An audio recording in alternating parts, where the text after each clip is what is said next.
ربكم الذي خلقكم والذين من قبلكم لعلكم تتقون الذي جعل لكم الأرض فراشا والسماء بناء وأنزل من السماء ماء فأخرج به من الثمرات رزقا لكم فلا تجعلوا لله أندادا وأنتم تعلمون صدق اللہ العظیم۔ اے لوگو، اپنے پالنے والے کی بندگی کرو، وہ پالنے والا جس نے تمہیں پیدا کیا اور تم سے پہلے لوگوں کو بھی پیدا کیا تاکہ تم بچ جاؤ، تقوی اختیار کر لو۔ وہ ذات جس نے تمہارے لیے زمین کو بچھونا بنایا، اور وہ ذات جس نے آسمان کو تمہارے لیے چھت بنایا، وہ ذات جس نے آسمان سے اوپر سے تمہارے لیے پانی اتارا، پھر اس نے اسی پانی کے ذریعے سے تمہارے لیے تمہارے رزق کے لیے پھل نکالے۔ لہٰذا اللہ کی عبادت میں کسی کو اس کے ساتھ شریک نہ کرو، جیسا کہ تم جانتے ہو کہ یہ کام اللہ ہی کر سکتا ہے۔ سورۃ البقرہ کی آیت نمبر 21 اور 22 آپ کے سامنے تلاوت ہوئی ہے۔ دعا فرمائی اللہ تعالیٰ اس آیت کا صحیح مفہوم، ان دو آیات کا صحیح مفہوم آپ کے سامنے عرض کرنے کی توفیق عطا فرمائے، اور اس آیت سے ملنے والی تعلیم پر ہم سب کو عمل کرنے کی توفیق ملے۔ دیکھیے، سورۃ البقرہ کے شروع میں ہم نے پڑھا تھا کہ اللہ رب العزت نے سورۃ البقرہ کی ابتدائی 5 آیات میں اپنی کتاب کا تعارف، اس کی عظمت بتائی، اور بتایا کہ یہ کتاب ہدایت کی کتاب ہے، اس سے فائدہ اٹھانے والے لوگ متقی تھے، ان کا ذکر قرآن کریم نے 5 آیات میں کیا، اور پھر بتایا کہ اس کتاب کا، اس ہدایت کا انکار کرنے والے لوگ کافر ہیں، ان کا ذکر 2 آیات 6 اور 7 میں فرمایا، اور آیت نمبر 8 سے لے کر 13 تک منافقین کے بارے میں بتایا۔ پوری تفصیل سے کھول کر اللہ رب العزت نے بتایا کہ منافقین کیا کیا کرتے ہیں، ان کی کیا کیا حرکتیں ہیں، ان کا انجام بتایا، ان کی مثال دی، اور نفاق سے نفرت دلائی۔ اب اللہ رب العزت تینوں قسم کے لوگوں، ایمان والے متقی مومن کو، کافر کو اور منافق کو، تینوں کو اکٹھا اللہ تعالیٰ مخاطب کر کے کہتے ہیں کہ میری عبادت کرو، میری بندگی کرو۔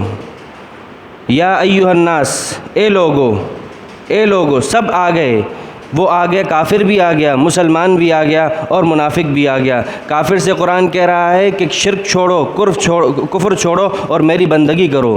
منافق سے کہہ رہا ہے قرآن، اللہ فرما رہے ہیں کہ تم ریاکاری، دوغلا پن چھوڑ کر مجھ اکیلے اللہ کی عبادت کرو، اور مسلمانوں میں جو گناہ گار ہے اللہ تعالیٰ اسے کہہ رہے ہیں کہ معصیت اور گناہ چھوڑ کر میری فرما برداری اختیار کرو، اور جو گناہ چھوڑے ہوئے ہیں قرآن ان سے کہہ رہا ہے کہ تم اپنے گناہوں کے چھوڑنے میں جمے رہو اور اللہ سے قرب کے اپنے تعلق کو مزید مضبوط کرو۔ قرآن کہہ رہا ہے یا ایھا الناس، اے سارے کے سارے لوگوں، اعبدو، بندگی کرو۔ بندگی کس چیز کا نام ہے؟ بندگی 5 چیزوں کا نام ہے۔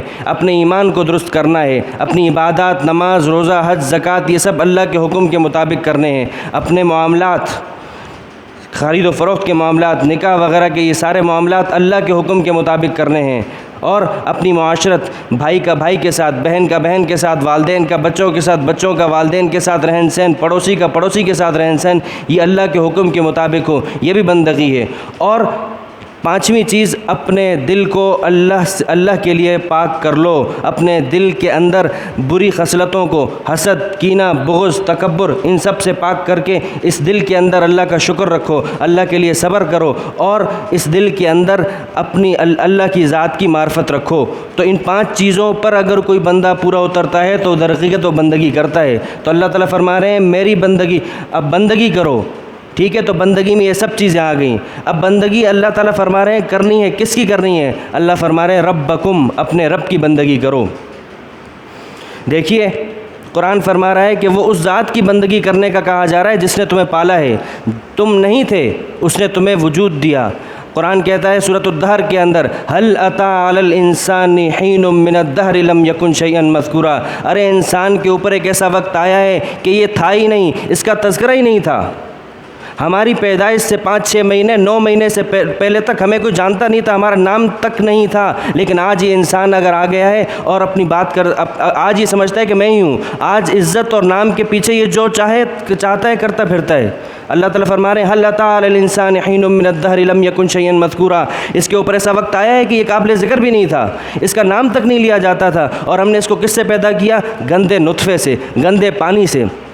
اس پانی سے ہم نے اس کو ایسی پروان چڑھائی، اور آج جب یہ پروان چڑھا ہے تو آج ہمارا انکار کرتا ہے، آج ہماری بات ماننے سے انکار کرتا ہے، ہم جو کہتے ہیں اس کی بات وہ بات مانتا نہیں۔ تو اللہ تعالیٰ فرما رہے اعبدوا ربکم، اپنے پالنے والے کی بندگی کرو۔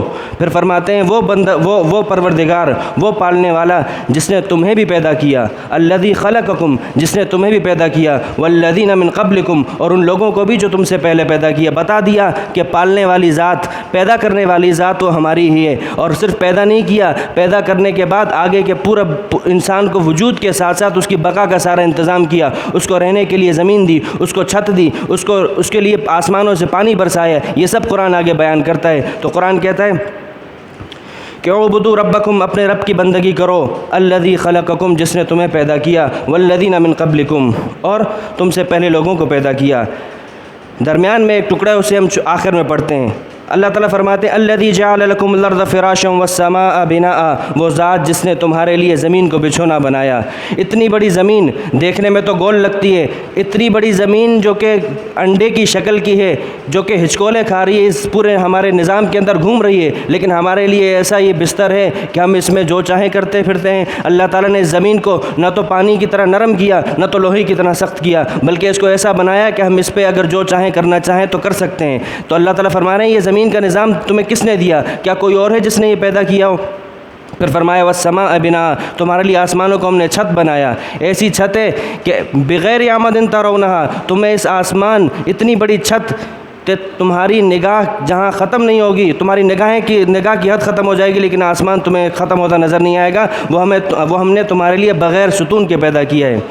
تو اللہ تعالیٰ فرما رہے ہیں یہ سب کس نے کیا ہے؟ اللہ تعالیٰ قرآن کریم میں فرماتے ہیں وَمِنْ آیَاتِهِ اللَّيْلُ وَالنَّهَارُ، یہ زمین اور آسمان، یہ سورج چاند، یہ رات، یہ ستارے، یہ اللہ تعالیٰ کی نشانیاں ہیں۔ یہ اس لیے نہیں کہ تم ان کی عبادت کرو، لا تسجدوا للشمس ولا للقمر، سورج اور چاند کی پرستش نہیں کرنی، پرستش اور بندگی کرنی ہے، ماننا ہے، عبادت کرنی ہے تو اللہ کی کرنی ہے۔ آگے اللہ تعالیٰ فرماتے ہیں کہ صرف آسمان اور زمین کا یہ نظام نہیں رکھا، بلکہ وَأَنزَلَ مِنَ السَّمَاءِ مَاءً فَأَخْرَجَ بِهِ مِنَ الثَّمَرَاتِ رِزْقًا لَكُمْ، اور ہم نے آسمانوں سے اوپر سے تمہارے لیے پانی کو برسایا، اور پھر اس پانی سے تمہارے لیے میوہ جات، غلے اور فصل تیار رکھی تمہارے رزق کے لیے۔ اب دیکھیے ایک کسان کیا کرتا ہے؟ کسان کے کام ہم 3 حصوں میں تقسیم کر سکتے ہیں۔ کسان زیادہ سے زیادہ ہل چلا کے زمین کو نرم کرے گا، پھر دوسرا کام بیج ڈالے گا، تیسرا کام بیج ڈالنے کے بعد پانی دے گا، اور ماحول جو کہ گرمی سردی کی مختلف چیزیں ان سے بچائے گا۔ لیکن اللہ کے بندو یہ سوچو کہ اس زمین کو، وہ زمین صرف اس کسان کا کام رکاوٹوں کو ختم کرنا ہے، لیکن کون وہ ذات ہے جو کہ اس بیج سے کوپل کو پھاڑتی ہے، ایسا پھاڑتی ہے کہ وہ زمین سے زمین کو چیرتا ہوا نکلتا ہے۔ حالانکہ وہ کوپل ایسی چیز ہے اتنی نازک ہے کہ ہاتھ لگ جائے تو ٹوٹ جاتی ہے، لیکن اللہ تعالیٰ اس کوپل کو زمین سے پھاڑتا ہے۔ یہ کسان کا کام نہیں ہے، کسان کا کام تو صرف ہل چلانا تھا، زمین کو نرم کرنا تھا۔ اس کے بعد جب یہ پانی دیتا ہے تو پانی کس نے دیا؟ پانی بھی اللہ کی قدرت ہے، پانی کا نظام پورا اللہ نے رکھا۔ اللہ تعالیٰ فرماتے ہیں ہم نے پانی اتارا۔ اور آپ دیکھیے سورۃ الواقعہ کے اندر اللہ تعالیٰ فرماتے ہیں افرأیتم الماء الذی تشربون، تم نے وہ پانی دیکھا ہے جو تم پیتے ہو، اانتم انزلتموہ من المزن ام نحن المنزلون، کیا اس پانی کو تم نے بادلوں سے اتارا ہے؟ ہم اتارنے والے ہیں، ہم اتارنے والے ہیں۔ کس طور پر اتارا ہے؟ کہ سمندر کا کڑوا اس زمین کا 3/3 70% حصہ وہ پانی ہے، اور کھارا پانی ہے۔ اس کھارے پانی کو اللہ رب العزت نے بادلوں کے ذریعے سے میٹھا کیا، اور پھر ان بادلوں کو قرآن کہتا ہے فَسُقْنَاهُ، ہم ان بادلوں کو چلاتے ہیں اور ہکاتے ہیں، ہکا کے اس جگہ پر لے کے جاتے ہیں جہاں پر پانی کی ضرورت ہوتی ہے، اور پھر ان کو پہاڑوں پر برسا کر وہاں برف کی شکل میں میٹھے پانی کا اسٹور بنا دیتے ہیں۔ میٹھا پانی اگر کہیں پر دریا اور جھیل ہو تو بدبو کر جاتی ہے، لیکن برف کی شکل میں ہو تو پھر وہ خراب نہیں ہوتا۔ پھر ان بادلوں ان برف کے پانی کو، ان گلیشیئرز کو پگھلا کر تمہارے لیے زمین کی سوتوں میں پانی کو پہنچایا جاتا ہے، تو تمہارے سامنے تو ایک گلاس آتا ہے پانی کا، لیکن تم یہ نہیں جانتے کہ اس پانی کو سمندر سے بخارات کی شکل میں بادلوں پہ پہنچانا، بادلوں کے ذریعے سے ٹرانسفر کرنا مختلف مقامات پر، اور پھر اس کو برف کی شکل میں اور میٹھے پانی کی شکل میں تمہارے پاس کتنے واسطوں سے پہنچتا ہے، کیا یہ سارا کام تم خود کرتے ہو؟ اللہ تعالیٰ فرماتے ہیں یہ تم نہیں کرتے، یہ ہم کرتے ہیں۔ افرأیتم الماء الذی تشربون، کیا تم نے دیکھا اس پانی کو جس پانی کو ہم نے بادلوں سے اتارا ہے، تم نے نہیں اتارا۔ ولو نشاء جعلناہ اجاجا، اگر ہم چاہتے تو اس پانی کو کڑوا کر دیتے، یہ بادل پانی کو میٹھا نہ کرتا تو تم کیا کر سکتے تھے؟ لہٰذا جب ہم نے کیا ہے تو شکر ادا کرو۔ فرمایا کہ وَأَنزَلَ مِنَ السَّمَاءِ مَاءً فَأَخْرَجَ بِهِ مِنَ الثَّمَرَاتِ رِزْقًا لَكُمْ، اور پیدا کرنے کے بارے میں کیا فرمایا؟ أَفَرَأَيْتُم مَّا تُمْنُونَ، ارے تم تو صرف منی کا قطرہ عورت کی شرمگاہ میں ٹپکاتے ہو، لیکن اس کے بعد اس کو رحم مادر میں، اس رحم مادر کے ساتھ بعد کے اتنے مراحل سے کون گزارتا ہے؟ اللہ تعالیٰ فرماتے ہیں یہ ہم کرنے والے ہیں۔ أَأَنتُمْ تَخْلُقُونَهُ أَمْ نَحْنُ الْخَالِقُونَ، یہ سارا کام ہم کرتے ہیں، تم نہیں کرتے۔ پھر دیکھیے وَأَنزَلَ مِنَ السَّمَاءِ مَاءً فَأَخْرَجَ بِهِ مِنَ الثَّمَرَاتِ رِزْقًا لَكُمْ، اب اللہ تعالیٰ نے یہ سب چیزیں گنوا کے بتا دیا، ارے تم جانتے ہو کہ یہ سارا کام اللہ کے سوا کوئی اور نہیں کر سکتا، تو کیوں اللہ کے ساتھ کسی کو شریک کرتے ہو؟